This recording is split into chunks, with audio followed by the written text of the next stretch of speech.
Ready? Yo, what's up, guys? It is number 8 of the cult report. I guess there's a 6.5, so it's maybe close to 9, but this is what's going on behind the scenes of cult creating this week. Let's get into it. Share my screen.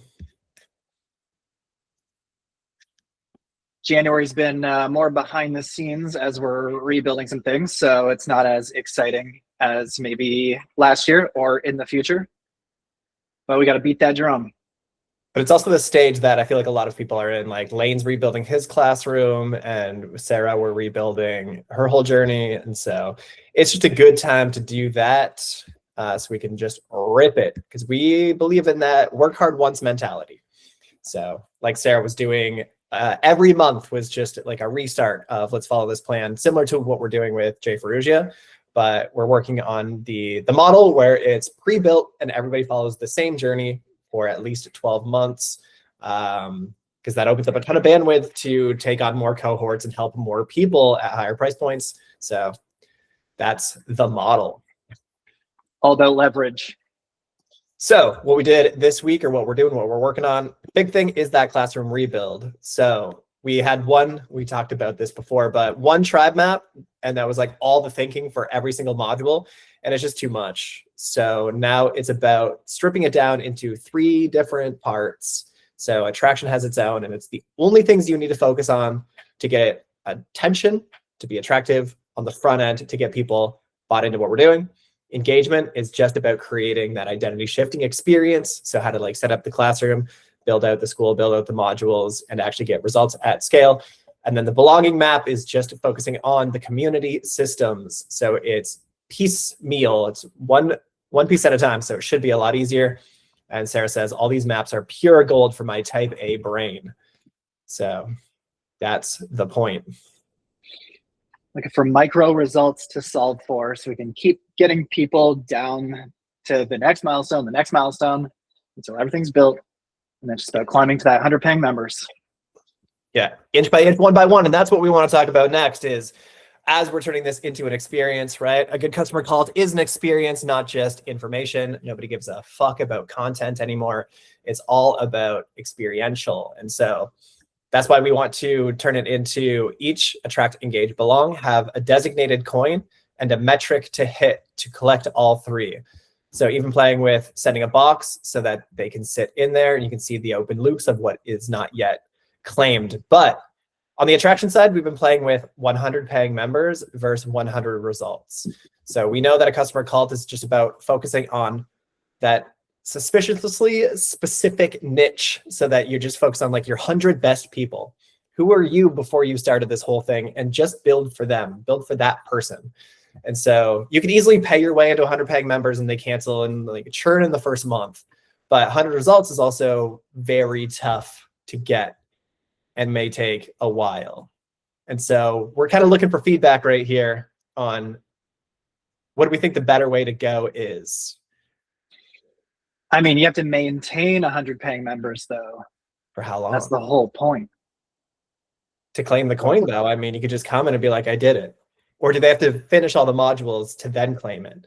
Or is it a certain churn percentage? Or is it like hold it for 3 months with a certain churn percentage? Like there has to be a metric. Because some people might have 100 results, but they don't have 100 testimonials. So then they can't prove that they have 100 results, because some people are, sensitive to share information, like in Sarah's group. So yeah. So either way, yeah, what's it going to be? So yeah, sound off below in the comments with your feedback, what you think it should be. I think someone like Daraj probably has both. It's definitely over 100 paying members, but do we have 100 results yet? I don't know. How far Big away number. are we from that? Steve, he did his cohort, and I think he had a good like 14 results. So that's just off the first cohort, but he's further away from 100 paying members. And so, yeah, feed me on that one.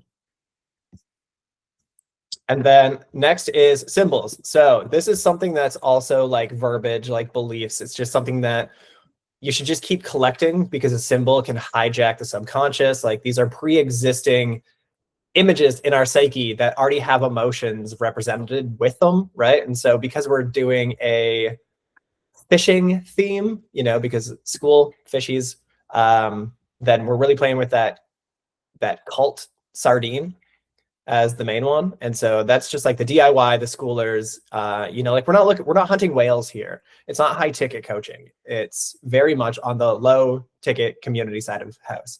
But then for the people like Sarah, just drop like 10K, Brian, like what does that package look like? And before it was like VIP, and that's just so boring. So we're now leaning into the big tuna. So it's going to be the big tuna package. We'll have the big tuna in-dock package. And then we were thinking, well, we also need a mermaid then. We need something mystical.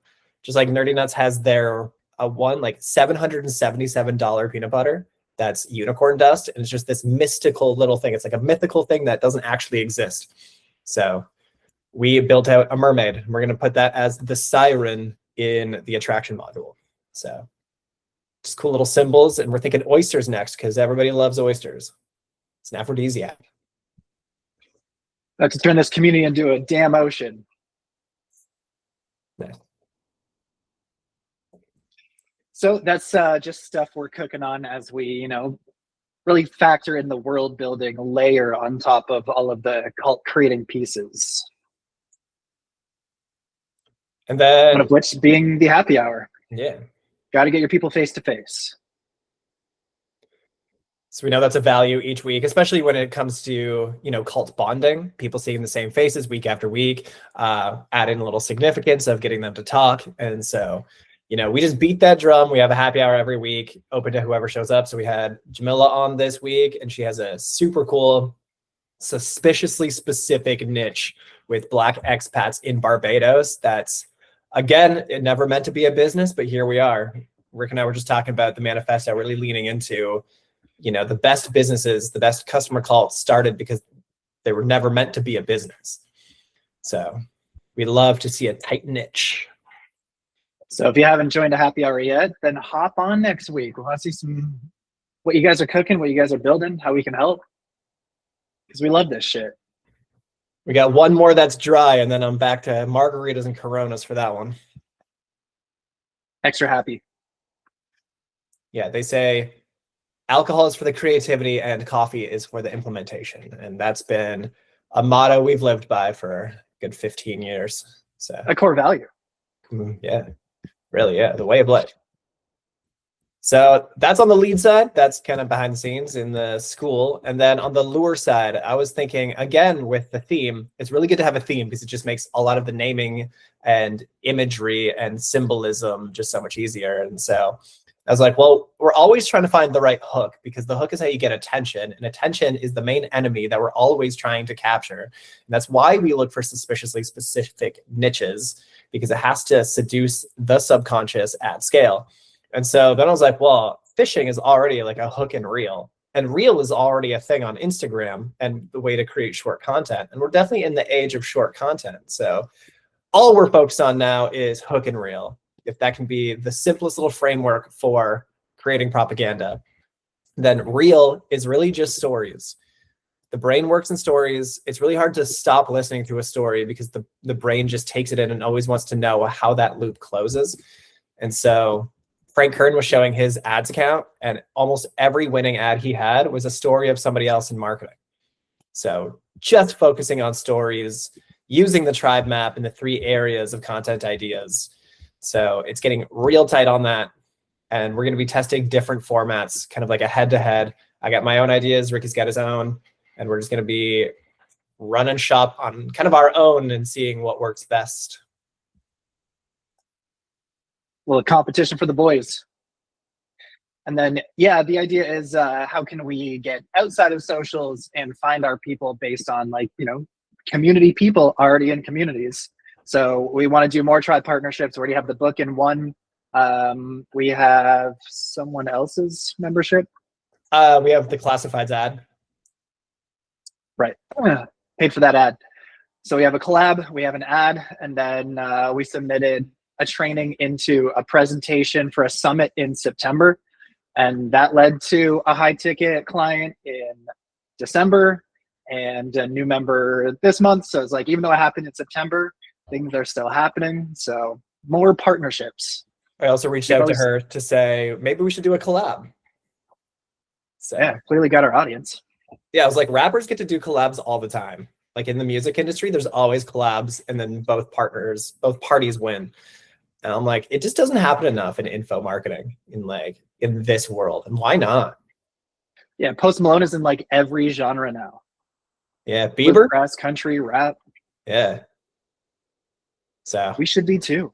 Yeah, I mean, we're partner promiscuous. So genre maxing. We've always been about stealing other people's audience. Yeah, borrowing credibility. Yeah, when you don't have your own, you borrow somebody else's. That's the first dollar we really ever made online, at least in the business, not like from a course we took. But yeah, I mean, the best way to find money is through other people's audiences. So the content play, the hook and reels, I mean, we know that's long game. We know that's, slow growth. But the fast one is partnerships. Just get your face in front of other people's audiences. So that's what we be hunting. And then the cult psychology of the week is all about us versus them, because most people define who we are and like the classic niche of what we're all about. But most people just cast a big wide net so they can catch more fish, so they can make more money. But we know that people don't really work that way, especially anymore, because there's so many people that solve the same problem. So just by saying like, hey, I can solve a problem for you, doesn't mean people want to pay you for that. So that's why we like to go suspiciously specific, so that they feel a sense of belonging. But the best way to create a sense of belonging, other than like completely creating a category of your own, is just by alienating everyone who isn't us. So most people don't define the them part of the us versus them. So that's what the example for the cult brand breakdown is: yoga for bad people. They don't necessarily do a great job of saying who. Well, I guess they do inherently, because yoga for bad people, they define bad people as just people who want to have fun and do yoga. Like, it's not revolutionary. It's not crazy. It's not that nuanced. But the oatmeal did that too. Card game for horrible people.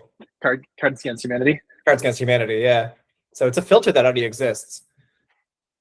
Yeah. So yoga for bad people are like, we were traditional yogis. We did all the things. And we realized that that's alienating people who just want like a spiritual stretch. They just want to do yoga without being a yogi.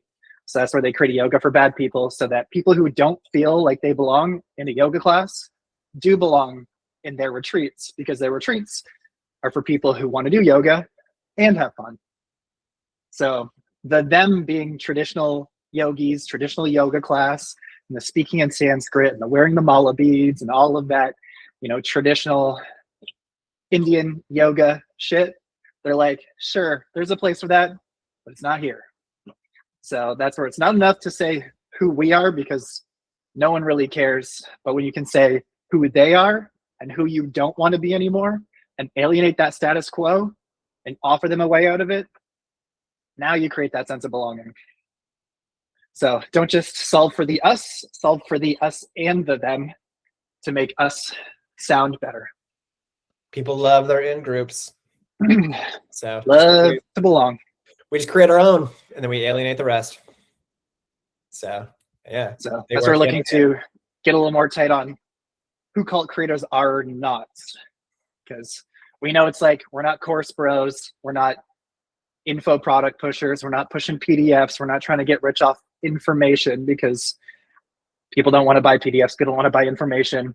And there's a lot of people who just want to get rich off school, get rich off PDFs, so they can sit on a beach and sip margaritas. And so do we. Our freedom is our highest core value, but freedom and fulfillment are like two of our top three. So, and fun. Those are our three core values. So like, we spend a lot of time in hostels in Mexico and Thailand and shit. And it's like, people who have no fulfillment just end up on the beach all day looking for something to do and something to fill them up. So we're like, I want both. I want results and revenue. So that's who cult creators are for. People with a message and a method that actually want to help people and get paid well to do it. Not just people who want to throw up a school so they can live on the beach. Yeah, because freedom is definitely found through results at scale, like results on repeat. We found if you can get results on repeat, then it can grow from the inside out. You don't have to spend so much time marketing. And I'm like, We didn't sign up. I mean, we kind of did because we fucking love marketing, but yet we kind of grew to hate marketing and realized we can't become better marketers because it's just a race to the bottom. So that's why Fields Over Funnels. We just dropped all of our funnels and now we only have school and just focus on creating a cool little kingdom. So thanks for being in our cool little kingdom. And this is the year we're going to take it to the moon. Let's go, baby. All right. On that note, almost Friday at 5. Let's get it. Let's go. Let's All right, call it cheers. report number 8. Until next week. Cheers.